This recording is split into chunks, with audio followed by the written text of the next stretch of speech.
Kusang napapikit si Melanie nang lumalim pa ang halik ni Denver. Hindi niya alam kung anong iisipin niya. Ayaw niyang mag-isip. Mas gusto niyang damhin na lang at gantihan ng matamis na halik ni Denver. Naiiyak siya. Ang tagal niyang hinahanap ng ganitong pakiramdam sa ibang lalaki, ngunit ipinagkait sa kanya. Iyong pakiramdam na nahanap na ng sarili niya ang isang bagay na buong buhay niyang hinahanap, ngunit ngayon lang natagpuan. Hindi siya makapaniwala. Naroon lang pala sa tabi niya ang matagal na niyang hinahanap. Ang tagal niyang naging bulag. Kumilos si Denver upang paghiwalayin ang kanilang mga labi. Sumagap sila ng hangin. Bago pa ito maisip na kumalas siya, na umabot na ang labi nito.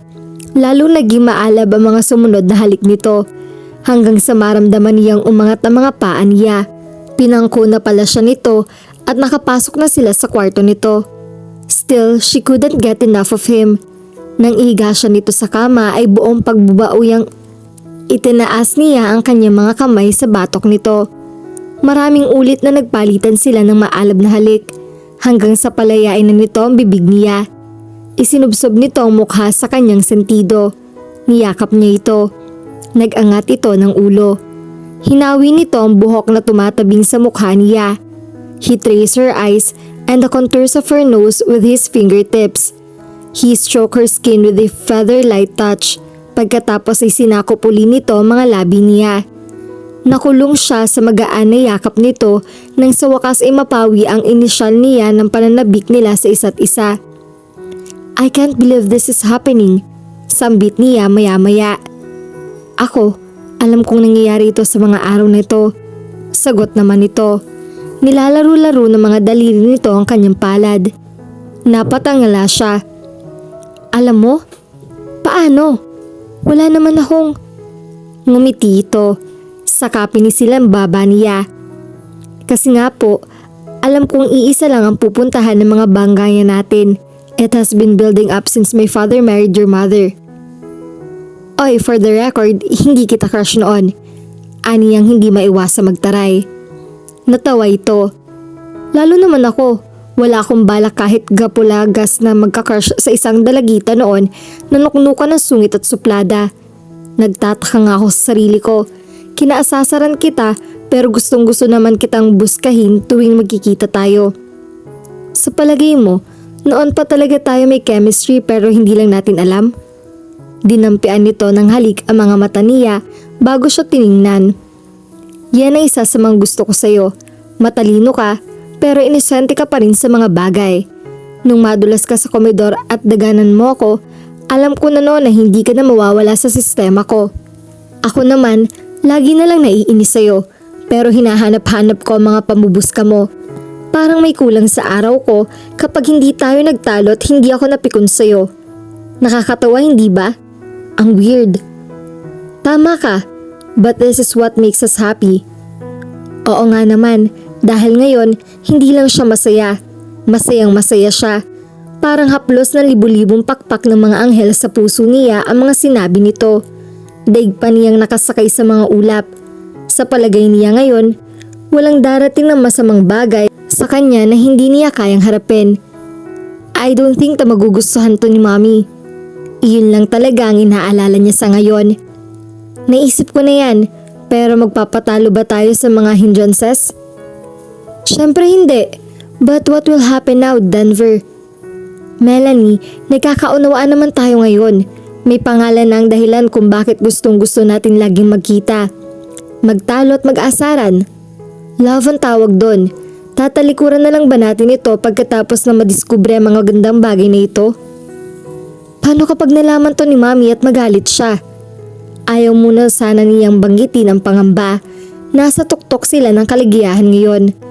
Ayaw niyang mabahiran niyon ng pag-aalala. Alam ko magagalit siya at ikaw ang pagbubunto na niya ng galit. Sigurado yun. Edukadang tao si Mama Pressy. Eventually, maiintindihan niya tayo. Siguro nga, huwag na lang muna natin siyang biglain. Kapag handa na siya, I promise you, kakausapin ko siya tungkol sa atin. Napanatag ang kalooban niya sa sinabi nito. Lahat ng problema ay may solusyon. Lahat ng bagay, kung gusto itong makamit ay may paraan. Nakatulog siyang magkayakap ito. Nagsimula lang lumiwanag noon sa silagnan niya, ngunit wala silang pakialam. Mahimbing ang naging tulog nila kaya tirik na ang araw nang magising sila. Kalalabas lang pala ni Melanie sa elevator nang makita niyang nasa lobby ng office building nila si Winston. Bigla siya napapihit at muling sumakay ng elevator. Nakakailang text at tawag na ito sa kanya, ngunit hindi niya sinasagot ang mga yon. Hindi kasi niya alam kung paano magpapaliwanag dito. Nang huli silang magkita, ipinakita niya rito na interesado siya rito. Ngunit nagbago na ang lahat pagkatapos nilang magkaalamanan ni Denver. Nag-text siya kay Denver na naroon sa opisina nila si Winston at inaabangan siya. Nag-reply ito. Hintayin daw nito na sunduin sila noon. Ayaw sana niyang abalahin si Denver. Alam niyang may pasyente itong alas 5. Kaya lang hindi pa siya handang harapin si Winston. Naawa siya rito. Kung tama mga nakalap niyang impormasyon, dalawang matinding dagok sa love life nito nangyari. Lalong nakakawaawa ito kung dadagdag pa siya roon. Oh Melanie, bakit bumalik ka? May nakalimutan ka ba? Tanong ng nakasalubong niyang si Jella. Oo, sabi na lang niya. Wala siyang balak na magpaliwanag dito. Bumalik siya sa office desk niya. Siya na lang ang tao roon, lahat ay nakalabas na. Binuksan uli niya ang kanyang PC para lang may magawa habang hinihintay niya si Denver. Malamang na 1 oras ang palalampasin niya bago ito dumating. Naisipan niya mag-chat kay Janice. Mabuti na lang at naka-online to. I'm in a fight and tight fix right now. Why? Reply nito. Nag-aabang sa akin si Winston sa ibaba. Bongga, hindi ba yan naman ang gusto mo? Hindi na ngayon. Bakit? Ano nangyari? Somebody has stolen my heart. Hindi na ito nagreply. Kamukat-mukat niya ay tumatawag na ito sa cellphone niya. Girl, liwanagin mo nga.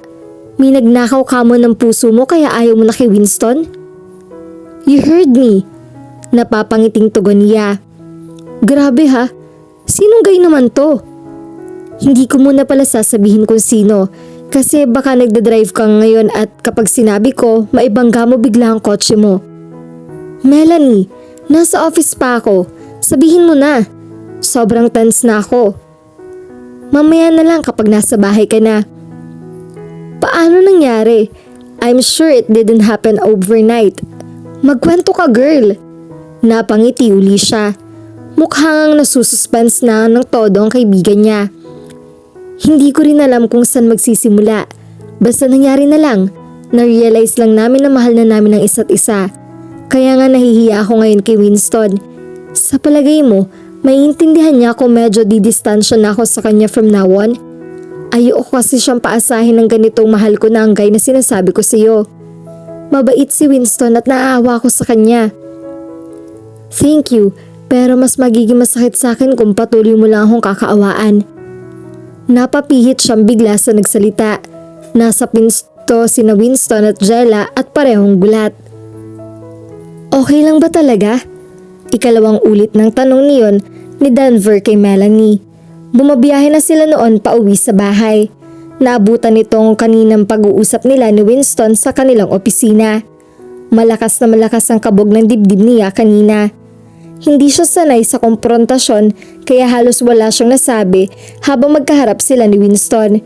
Mabuti na lang at naroon si Jella at hindi nagtagal ay dumating na si Denver. Kaya naputol agad ang pag-uusap nila ni Winston.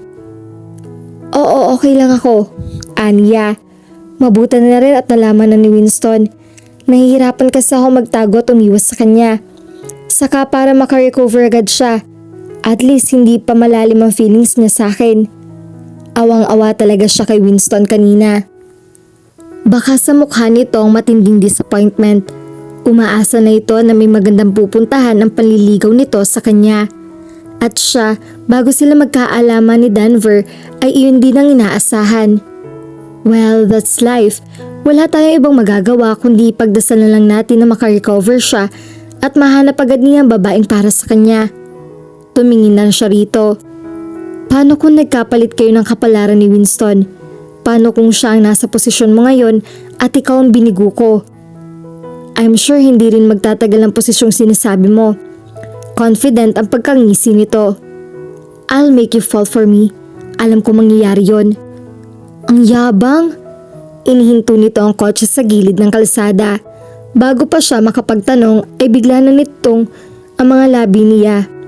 Ilang sandaling magkalapat ang mga labi nila bago siya binitawan nito. Baka may lumapit na pulis sa atin at kasuhan tayo ng PDA. Pilyong komento nito. Nangingislap sa katuwaan ng mga mata. You know what? With a response like that, I'm sure you're falling for me. It's fated to happen. Wika nito sabay kindat. Kinurot niya ito ng pino sa tagiliran nito. Conceited.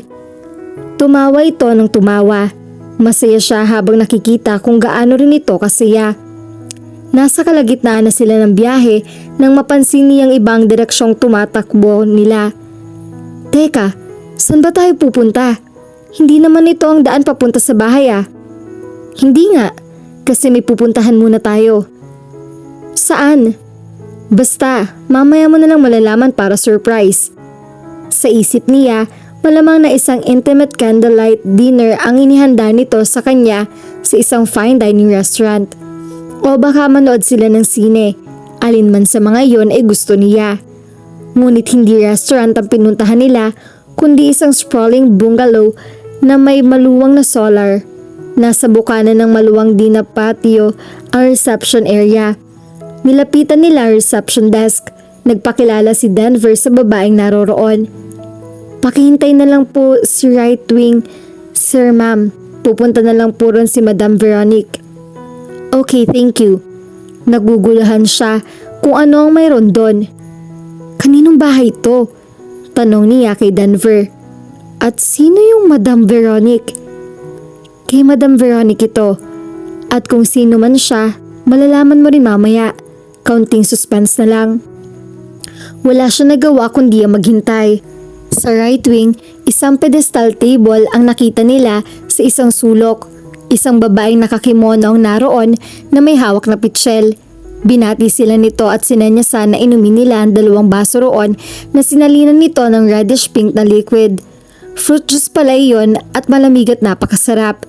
Nang iwan sila ng babae, lumitaw naman ang isa pang babae na marahil ay lampas 40 na ang edad. Nakangiti ito at bumati sa kanila. Welcome to my dance studio. Napatingin siya kay Denver. Dance studio? Right, nakangiting kumpirma nito. Tuturuan tayo mag-ballroom dancing. Sinimula na silang turuan ni Madam Veronique. Ilang basic techniques sa pagsasayaw ang itinuro nito sa kanila bago sila tinuruang magtango. Talaga bang kailangan na lagi tayong magkadikit kapag nagsasayaw ng tango? Anas niya kay Denver. Kahit gusto niya ang ginagawa nila, parang naaasiwa siya ng may mga ibang tao roon bukod sa kanila ni Denver. You're a couple, right? Hingi ng kumpirmasyon ni Madam Veronique. Tumango naman sila. So wala akong nakikitang problema kahit na palagi kayo magkadikit. Enjoy the moment. Have fun. Kagatlabing napatingin siya kay Denver. Narinig pala ng babaeng ibinulong niya. I'm having fun. Nakangising sabi ni Denver. How about you, my love? Are you having fun? Natatawang kinurot niya ito sa balikat habang kinikilig siya sa term of endearment na ginamit nito sa kanya. I am. At talagang ang nag-enjoy siya. Kung ano man ang tensyon at lungkot na naranasan niya kanina habang kaharap niya si Winston ay napalitan na ng saya at ligaya. Naisip tuloy niya, siguro kahit walang kwentang bagay lang ang gagawin nila ni Denver, magiging napakasaya pa rin nun. Hay, sarap pala ng ganito. It's so nice to be loved by someone. Nakakakilig. Ang huling nota ng tugtog ay natapos sa isang final dip ng kanilang sayaw. Hindi niya alam kung sinadya ni Denver, ngunit dumaiti ang mga labi nito sa mga labi niya. Napapalakpak si Madam Veronique. Bravo! Nag-aasaran tuloy sila ni Denver nang pauwi na sila. Sa kissing lang pala magaling, hindi sa ballroom dancing. Kantsaw nito. Tingnan mo nga, nag-bravo si Madam Veronique doon lang sa final dip na may kissing. Sinagi nito ang siko ng mga braso niya. Kantsaw ko ng kantsaw riyan. The whole time naman na naroon tayo sa dance studio niya, Doon ka lang nag-enjoy sa final dip kasi kinis mo ako. Unggoy mo. Umamin ka na kasi. Paduda ka pa dyan. Nilikutan niya ito ng ilong. Bilang ganti, kinuha nito ang isang kamay niya. Napanatag ang puso niya sa simpleng gesture na iyon. Hindi nito binitawan ng kamay niya sa buong biyahe nila. Ang saya-saya natin ngayon, Melanie. Anito sa kangumiti. Hindi na sana matapos to. I admit I have never been this happy in my whole life. Ako rin. And of all people, ikaw ang pinakahuli kong iisipin na makapagpapasaya sa akin ng ganito. Napalinga ito bigla. Teka, compliment ba yan o panlalait? Ang gulo-gulo nilang dalawa. Mabuti na lang at wala silang ganong kasabay sa kalsada. Nag-aasaran pa rin sila hanggang makauwi ng bahay. Ano ba nangyari sa cellphone mo, Melanie? At hindi mo masagot ang mga text at tawag ko? Bigla niyang nakita ang kamay niyang hawak ni Denver. Nasa hagdan ng mami niya. Nakapamaywang ito at halatang galit. At dito na po nagtatapos ang part 8 ng ating kwento.